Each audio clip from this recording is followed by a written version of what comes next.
لبيك اللهم لبيك لبيك لا شريك لك لبيك إن الحمد والنعمة لك والملك لا شريك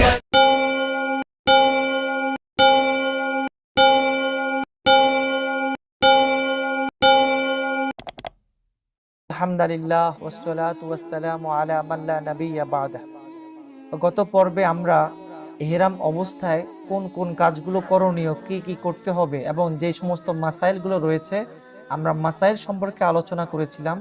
এই পর্বে আমরা ইহরাম অবস্থায় নিষিদ্ধ বিষয়গুলো কি কি, অর্থাৎ ইহরাম অবস্থায় কোন কোন কাজ করা যাবে না সেই কাজগুলো সম্পর্কে আলোচনা করব।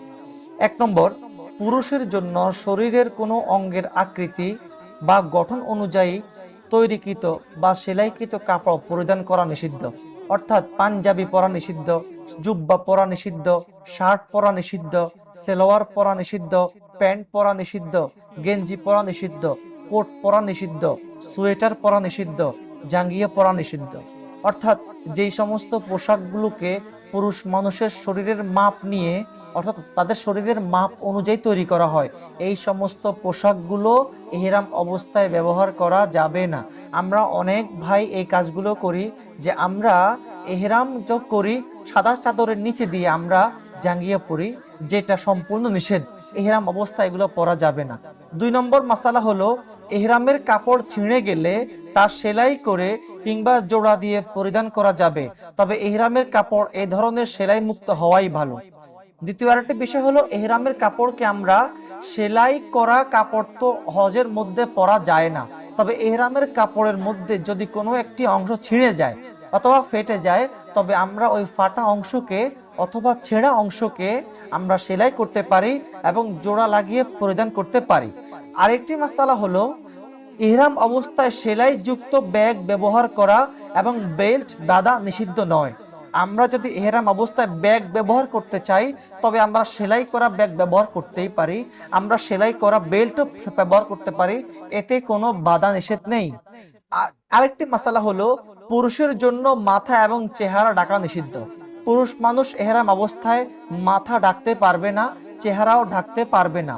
মহিলাদের জন্য শুধু চেহারায় কাপড় স্পর্শ করানো নিষেধ, তাই তারা পরপুরুষের সামনে চেহারায় কাপড় লেগে না থাকে এইভাবে পর্দা করবে। একটু আগত পর্বে আমরা বলেছিলাম নারীদের জন্য বিশেষ এক ধরনের ক্যাপ পাওয়া যায়, তারা সেই ক্যাপগুলো পরবে যেন তার চেহারা পরপুরুষ দেখতে না পারে। আরেকটি মাসালা হলো, পুরুষের জন্য পায়ের উপরের অংশের উঁচু হাড় ডেকে যায় এমন জুতা পরা নিষেধ। এমন জুতা বা স্যান্ডেল পড়তে হবে যা পরলে উপরের উচ্চ অংশ খোলা থাকে। গত পর্বেও আমরা এই বিষয় নিয়ে আলোচনা করেছিলাম যে এমন কিছু জুতা পরা যাবে না, এমন কোনো ধরনের জুতা পরা যাবে না যেই জুতাগুলো আমাদের পায়ের উপর অংশকে খোলা রাখে। যতই রোদ হোক, যতই গরম হোক, আমরা এই সমস্ত জুতাগুলো ব্যবহার করতে পারবো না। আরেকটি মাসালা হলো, ইহরামের কাপড় বা শরীরে আতর বা সুগন্ধি লাগানো নিষেধ। সুগন্ধিযুক্ত তেল অর্থাৎ জৈতুনের তেল এবং তিলের তেলও লাগানো যাবে না।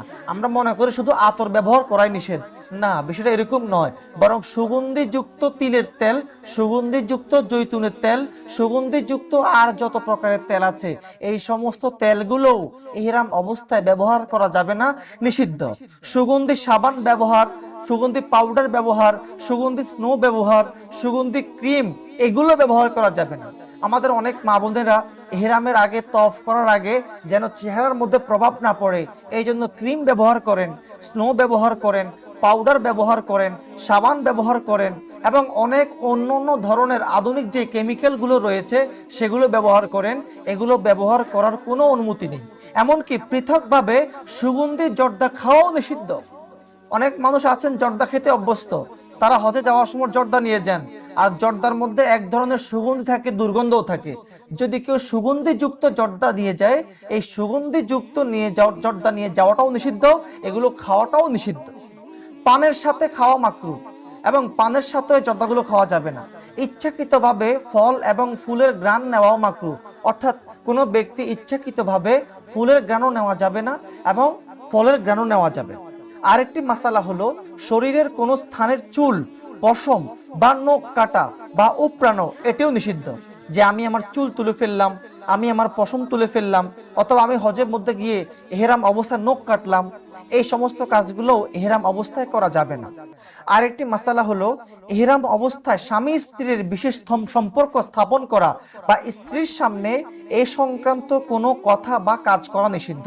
অর্থাৎ আমি ইহরাম অবস্থায় আমার স্ত্রীর সাথে স্ত্রী সুলভ কোনো আচরণ করতে পারবো না, এবং এমন কোনো কাজ করতে পারবো না যে কাজগুলো আমাদের এবং স্বামী এবং স্ত্রীর মনে স্ত্রী সুলভ এবং স্বামী স্ত্রী সুলভ মানবীয় কাজগুলোর প্রতি উদ্বুদ্ধ করে, এই কাজগুলো করা যাবে না। কোনো বন্য পশু শিকার করা যাবে না এবং কোনো শিকারীকে সহযোগিতা করাও যাবে না। অর্থাৎ আমরা হজের মধ্যে গিয়ে কোনো ধরনের বন্য পশু, কোনো পশু শিকার করতে পারবো না, এবং যারা শিকার করে তাদেরকে সহযোগিতা করব, দেখিয়ে দিব কোন পদ্ধতিতে মারলে ভালো হবে তা শিখিয়ে দিব, এটাও কিন্তু করা যাবে না। হজের ইহরাম অবস্থা আরেকটি কাজ হলো যে কোনো ঝগড়া বিবাদ করা যাবে না। ঝগড়া বিবাদ তো অন্যান্য সাধারণ সময়েও নিষিদ্ধ, তবে ইহরাম অবস্থা তো এটি আরো বড় নিষিদ্ধ। ইহরাম অবস্থায় ঝগড়া বিবাদ করা যাবে না, কারণ এটি হচ্ছে সমস্ত মুসলমানদের মিলন মেলা বা মিলনস্থল। যদি আমরা সেখানে গিয়ে দোষ ধরতে শুরু করি তবে আমরা কেউই দোষমুক্ত নয়, এবং হজের মধ্যকার যে পরিস্থিতি সেটার মধ্যে তালগোল পেকে যাবে। এই জন্য আমরা হজের মধ্যে কোনো ধরনের ঝগড়া বিবাদও করব না। আরেকটি বিষয় হলো, কাপড় কিংবা শরীরের উকুন মারা নিষিদ্ধ। কাপড়ের মধ্যে কোনো উকুন দেখতে পেলাম অথবা শরীরের মধ্যে কোনো উকুন দেখতে পেলাম, আমি মারলাম, এটিও নিষিদ্ধ, এটিও করা যাবে না। আরেকটি মাসালা হলো, ইহরাম অবস্থায় যে কাজগুলো নিষিদ্ধ তাতে লিপ্ত হওয়া গুনাহ। এতক্ষণ আমরা যে মাসালাগুলো বললাম, নিষিদ্ধতার মাসালাগুলো, এই কাজগুলোতে যদি কেউ লিপ্ত হয় তবে তার গুনাহ হবে। এর কারণে হজ কিছুটা অসম্পূর্ণ হয়ে যায়। আর কিছু নিষেধাজ্ঞা এমন রয়েছে যেগুলো করলে দম ওয়াজিব হয়, অর্থাৎ ছাগলকে জবাই করা ওয়াজিব হবে। আর আরাফায় অবস্থানের পূর্বে স্ত্রীর সঙ্গে যদি কেউ মিলিত হয়ে যায় তবে একেবারে তার হজ নষ্ট হয়ে যায়। এক্ষেত্রে গরু বা ওট জবাই করা ছাড়া পরবর্তী বছর কাজা করা জরুরি হবে। আরেকটি মাসালা হলো, ইহরাম অবস্থায় মাথা ও মুখ ব্যতীত পূর্ণ শরীর চাদর দিয়ে আবৃত করা যাবে, কান, গাঁড় এবং পাও ঢাকা যাবে, মাথা ও গাল বালিশে রেখে শোয়া যাবে, তবে পুরো মুখ বালিশের উপর রেখে ডেকে শোয়া যাবে না। অর্থাৎ আমি উপর হয়ে পুরো মুখকে বালিশের উপর রেখে একেবারে বালিশের মধ্যে মুখ ঢুকিয়ে শোয়া যাবে না। আরেকটি মাসালা হলো, ইহরাম অবস্থায় পান খাওয়া নিষিদ্ধ নয়, তবে পানে যদি সুগন্ধিযুক্ত মশলা কিংবা জর্দা থাকে তবে সেটি খাওয়া নিষিদ্ধ। আরেকটি মাসালা হলো, ইহরাম অবস্থায় পানিতে ডুব দেওয়া যাবে, অর্থাৎ ইহরাম আমি করলাম দেখে পানিতে ডুব দিতে পারবো না, এটিও করা যাবে না। যেরকম আমরা মনে করি পানিতে ডুব দিলে আমাদের পুরো শরীর ঢেকে যায় আর ইহরাম অবস্থা শরীর ঢাকা যায় না, এটা ভুল। বরং ইহরাম অবস্থায় আমি পানিতে ডুব দিতে পারি। এই হলো ইহরাম অবস্থায় যে কাজগুলো নিষিদ্ধ সেই কাজগুলো। আল্লাহ রাব্বুল আলামিন আমাদেরকে এই নিষিদ্ধ কাজগুলো থেকে বেঁচে থাকার তৌফিক দান করেন।